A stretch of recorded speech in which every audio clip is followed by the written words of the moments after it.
السلام علیکم دوستانی عزیز، انشالله که همه شما خوب هستید. دوستانی نوی که با ما نو پیوست شدن همه شما رو به کانالم خوش آمدید میگم. رحمت که اینقدر کامنتاری های خوب می نویسید، دستگیری میکنید، پادپیسات میکنید. امروز ویدیو منم از توی سر می شود. امروز هم توی رفتیم، بسیار هم یک اتمسفر خوب گویم هم خطا نمیکنیم. طبع آدم خوش میگرده. امروز توی در یک سرای شد، بسیار هم درونش زیبا قشنگ. راستی یکم بار به یک سرای اومدیم. وقتی که درونش داخل میشوی و طبع آدم دیگرگون میشود. راستی بسیار هم خرسند شدیم، با یک طبع بالده از آنجا رفتیم. ما امروز خرسند هستیم که چنین طرفخانه های زیبا در کشور ما هم قرار دارند. امیدوارم که نوار امروز به همه شما معقول می شود و همه شما تماشای خوب خواهانم. با یکان سوال داشته باشین نویسین، کوشش میکنیم که به همه سوال های شما جواب دیم.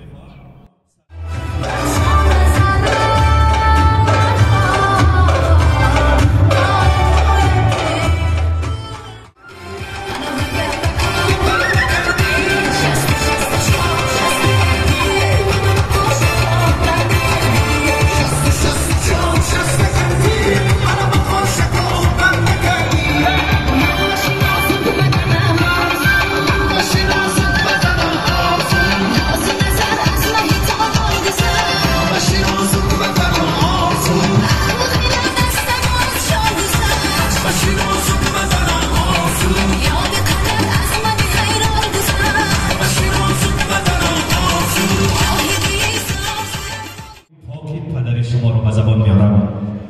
فرخ پدر فریدون شاه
Hazır rahmat. Şuna da rahmat. Hoş olmadı. Dikkat akil bir oğlu. Yok.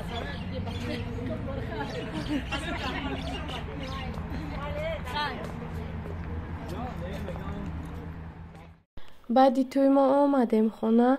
ما مینداری خدمت به هر یک شما میرسونم که تا آخرش ویدیوهای ما را تماشا میکنین و فکرهای خودتون می نویسونین.